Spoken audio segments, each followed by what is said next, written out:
Welcome back, everyone, to the Dustytron channel, and today we're going to be continuing our 8-part series on division previews, and today we're going to be covering the AFC East. In this division, I think there's one pretty clear-cut favorite, and the rest of the division's pretty mediocre, but we're going to break down everything, and I'm going to give my predictions. But before we get started, be sure to like that video and subscribe to the channel, and be sure to follow our social media channels below so you can stay up to date with all of our great content. Alright, at the bottom of the division, let's start right there. I've got the New York Jets, and this team has been struggling for years, really ever since they made those two AFC Championship games with Mark Sanchez and the Rex Ryan defenses. They've really been trying to establish an identity, and they've made some off-season changes this year, but I really don't think it's done anything to really progress them forward. They've got Justin Fields now, and some people are saying that that's an upgrade, but I don't really feel like it is. The O-line is still a major problem. And if you look at what they did with the O-line, they didn't really do anything in free agency. They drafted Armand Membo, who has a lot of upside, but if he doesn't pan out, then they're kind of still in the same spot. There's really no good veteran presence that they brought in to help that in. If they can't fix that offensive line, I know Aaron Rodgers is aging, but he didn't have a chance behind that offensive line. So I know that Jets fans are wanting to say that Justin Fields might bring a bit more of a dynamic style to the offense and he'll be able to escape the collapsing pocket more. But Justin Fields, he's kind of going from a bad situation with, he started out with the Bears, did a little bit better on Pittsburgh. They had a better offensive line, but that, to me, how he performed on Pittsburgh, it's like, okay, he's serviceable, but he doesn't really do anything extraordinary. And now he's coming over to the Jets, who have a terrible offensive line and haven't really done anything to fix it. I think he's going to struggle. And looking at their offensive numbers, their offense had a lot of problems last year, and a lot of it was because they couldn't get their running game going. And that's really surprising because they had Breece Hall, who was really on pace for a breakout year coming into last year, and he really didn't deliver. Or was it that the coaching staff didn't really give him the opportunity? He had 5 games with 10 touches or less, and if you're trying to build upon one of your young star players, you're not feeding him the ball enough. I know fantasy managers were really disappointed with Breece Hall's output last year. I really think that maybe Aaron Glenn, the new coach, will recognize that, and he'll bring that to the table. Speaking of Aaron Glenn, I love the signing. I think it's really cool that he was a former cornerback for the Jets, so he's familiar with the organization, and I just really like that he came from that dynamic system over with the Detroit Lions. But what I would say he brings to the table is defensive expertise, and the Jets were 4th best in the league in passing defense and 17th in rushing defense. So kind of middle of the pack with rushing defense, but in the top 5 with passing defense. So is he going to be able to bring this offense to the next level? I'm not really convinced about that. But the Jets ranked 24th in the league in overall offense last year, and 31st in rushing offense. Those are numbers that are going to have to change if they want to make any progress this year. And I just don't think that if they keep the offense where it's at and the defense where it's at, they haven't done enough to really show me that those things are going to change. Plus, they lost DJ Reed, which I know he didn't have as good of a season last year, but I think they're going to feel that in the secondary a bit. He went off to Detroit. So I just don't see a lot of upside for him this year, and I don't think, we've got Justin Fields now is really going to do much about that. So, yeah, the Jets, they are my last-ranked team in the division for this year.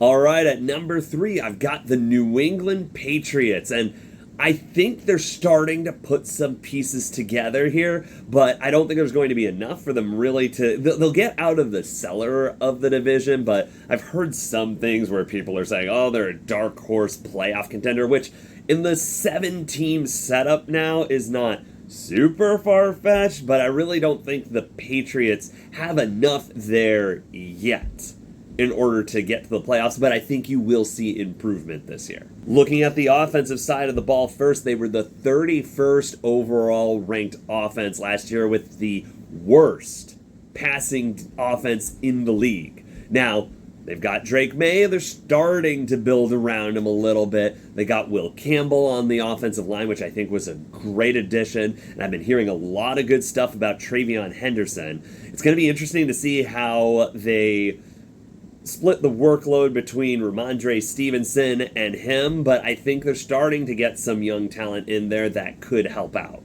And I think that having a really strong running game ties into what their new coach, Mike Vrabel, wants to do. If you remember when he was on Tennessee, Ryan Tannehill was his quarterback, and he looked really good, but that was when he was with the Titans. But I'm convinced that that's more because of the punishing rushing attack they had with Derrick Henry. So I think Vrabel's really trying to recreate a running game like that to take the pressure off Drake May and create more opportunities where defenses aren't focusing in on the pass and being able to exploit a young, inexperienced play caller.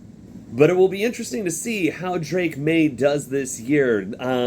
The only thing that the Patriots really did in this offseason was get him Stephon Diggs, and he's coming off a torn ACL.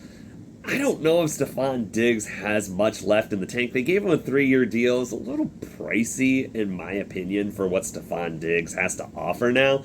And then you also have to take in the baggage that he brings, too. Stephon Diggs doesn't seem to mesh well with teammates. We saw issues coming out in Buffalo, and I don't know if that's really what you want to introduce to a young play caller, but we'll see how it ends up. I'm skeptical, but maybe he'll put up a bunch of numbers. I don't know. Now looking at the defensive side of the ball, which is Vrabel's strong suit, being a defensive player and defensive coordinator in the past, they were the 22nd overall defense last year. They had a top 10 passing defense, but that rush defense was 23rd in the league. Some notable additions on the defensive side of the ball. They got Harold Landry on the edge, and I think that's kind of part of the connection from Vrabel coming over from Tennessee. He played on Tennessee for a few years, might know him as a player, and is like, yeah, I want this as part of my culture that I'm developing here. And they also got Carlton Davis from the Lions, who's had trouble staying healthy, but he's going to be paired with Christian Gonzalez, who I think is one of the best up-and-coming corners in the league. But ultimately, I think what you're going to see from the Patriots this year is a bit more of a disciplined team, and I think that's what Mike Vrabel is going to bring. They're going to be more disciplined, they're going to be more focused, and you're going to start to see the signs of improvement. But for this team to really get close to the playoffs, that offense has to perform better, and I just don't see it happening. I see May taking some steps forward, but I still don't think he has quite enough talent around him. He elevated the talent around him last year, but in order to make it to that next level, I think they need some playmakers, and I just don't think Stephon Diggs is it. So maybe if they can establish a really, really good rushing game and May doesn't have to do as much, then maybe they might be close-ish to the playoffs, but I don't see that happening. I see them kind of being like a 7-win team, and I see them being 3rd place in the division overall. All right, moving right along here at number 2 in the division, I have the Miami Dolphins. And for Miami this year, I kind of feel like this might be a make or break year for them. It's basically, does the Tua, Tyreek, Mike Daniels system work? Last couple of years, we've been seeing mixed results, and I know a lot of that is because of Tua's health. He's not able to stay on the field. And they do perform better while he's on the field, but I'm still not convinced that Tua is a real franchise quarterback. He hasn't taken them to that next level. And you really see this team kind of being Steelers-esque in a sense, where their ceiling is a wild card appearance. You never really get the feeling that they're in the top tier of the AFC and they're going to win that wild card game and get to the divisional. I personally don't see them getting there. Last year, they had the 18th overall ranked offense with the 15th pass offense and the 21st rushing offense. I think the rushing offense struggled because Devon Achane couldn't quite stay healthy when he was on the field. He was definitely a playmaker, but he's got to stay healthy. And I felt it as a fantasy manager, but Jalen Waddle and Tyreek Hill kind of just vanished last year, and that's like, they had one of the better passing offenses in previous years, but now they're just middle of the pack at 15th. And that's not going to get it done in this league. Now, their defense was the 4th overall ranked defense last year with the 9th passing defense and the 9th rushing defense. So their defense is pretty good. Looking at their off-season additions, really, when I was going through their offensive players, Nick Westbrook-Akine, he's an underrated wide receiver, I feel. I feel like he plays with a lot of tenacity, and he makes some big plays sometimes. But you've already got Tyreek Hill and Jayden Waddle, who should be carrying the receiving load on the offense. So looking at that, thinking he's going to make a major impact, I think is unlikely. And then the other thing I saw was that they drafted Kenneth Grant out of Michigan, and he's a real force in the interior. He played in the Jim Harbaugh Wolverines defenses. And yeah, I think that's a good pick, but your defense is also pretty good, so I don't think we're really going to see a big shift here. So why do I have them at 2? Because I'm not really convinced that the Patriots and Jets are better than them. I think this division outside of the Bills is pretty mediocre. So they're the best of the mediocre teams in the division. So that's why I think they're at 2. All right, and at number 1, I have the Buffalo Bills, who are honestly starting to become the New England Patriots of this division. They just keep winning it year after year.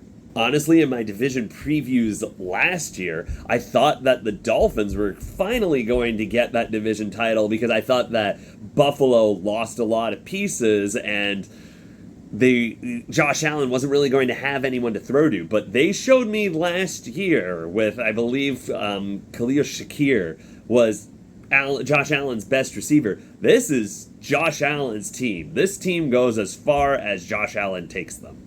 James Cook helps, and I think James Cook is a very good running back, but I've heard some talks that he wants like top-tier running back money in the league, and I don't know. I don't think he's as good if you don't have the threat of Josh Allen running there as well. Josh Allen has done what a franchise quarterback needs to do, and he elevates the play around him. Now, that being said, they can't get past the Chiefs. Year over year, they cannot get past the Chiefs, or sometimes they even fail in the divisional round. It's either they get to the championship game and lose to the Chiefs, or if they meet the Chiefs beforehand, they lose to the Chiefs, or they just fall flat against the Bengals that random time.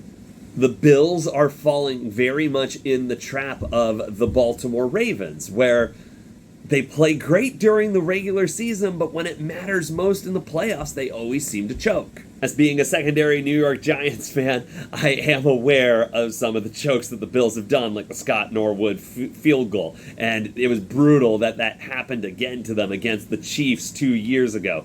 This team just cannot catch a break sometimes, but I feel like last year they had that game against the Chiefs in good hands, but they played too conservatively. The Josh Allen sneak up the middle on 4th down, while I think you probably got it, they were too predictable, way too conservative. But yeah, talking a bit on the defensive side of the ball, they had the 17th overall ranked defense last year, which is pretty middle of the pack. They struggled in the passing game, especially when some of their corners started to go down. They were 24th in the league and then 12th in rushing defense. And really the only thing I saw with their offseason moves, they added Joey Bosa, who I think at this point in his career is more of a big name, but he hasn't stayed healthy in a while. So who knows? Maybe if he stays healthy, he'll give some like late Von Miller numbers, but I don't see it being a major game changer. Now, that being said, the defense was good enough to support what the offense had to do. If the defense can just be